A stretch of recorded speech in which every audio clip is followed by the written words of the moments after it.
उत्तर सोलापूर तालुक्यातील जिल्हा परिषदेच्या मालकीच्या 36 शाळा जिल्हा परिषदेकडेच राहणार असल्याची माहिती उपाध्यक्ष इंद्रजित पवार यांनी दिली। जिल्हा परिषदेच्या 36 शाळा महानगरपालिकेच्या UDAS लॉगिनवर गेल्याच्या बातम्या प्रसारमाध्यमांवर प्रसिद्ध झाल्यानं एकच खळबळ उडाली।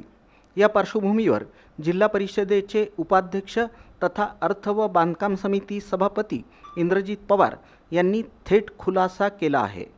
महापालिकेनं 28 शाळा घेतल्या अशा बातम्या येत आहेत।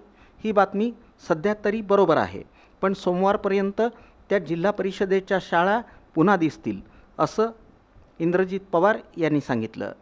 जिल्हा परिषद कार्यालयातून प्रसारित केलेल्या व्हिडिओत इंद्रजित पवार यांनी स्पष्ट केलं की कसल्याही परिस्थितीत जिल्हा परिषदेच्या शाळा महापालिकेला मी देणार नाही।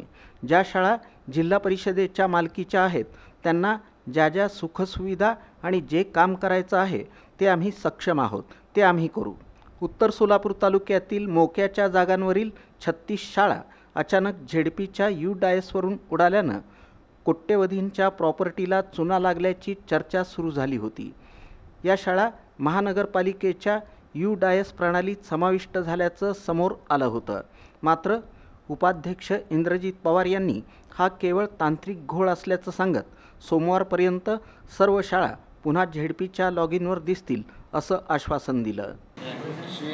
UDAS प्लसमध्ये ज्या शाळा 28 शाळा महापालिकेने घेतल्या असे काही बातमी येत आहेत।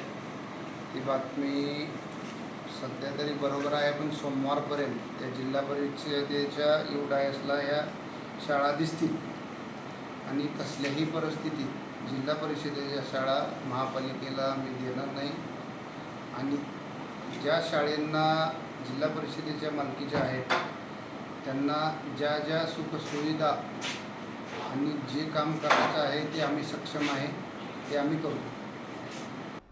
1992 पासून जिल्हा परिषदेच्या शाळा विनामोबदला महापालिकेकडे हस्तांतरित न करण्याची भूमिका झेडपीनं कायम ठेवली आहे।